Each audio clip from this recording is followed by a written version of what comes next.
Na Lugari Progressive kutoka kaunti ya Kakamega ndio mabingwa wapya msimu wa 5 wa michuano ya Safaricom Chapa Dimba ukanda wa Magharibi.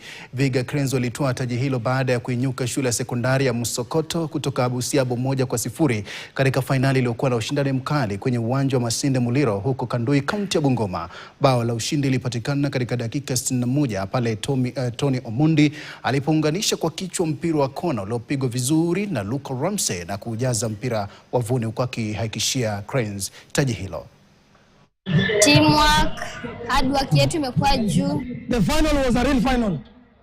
Na ingeenda either side. Hao Chakula angechukua ama sisi tukechukua. Lakini kwa uwezo wa Mwenyezi Mungu nashukuru sababu tumekuwa washindi. Mimi naweza sema passion yangu sioni kama kuna kitu inaweza tumika kupima. Passion yangu iko beyond limits. Commitment yangu si ya binadamu. Vijana, they can attest to that.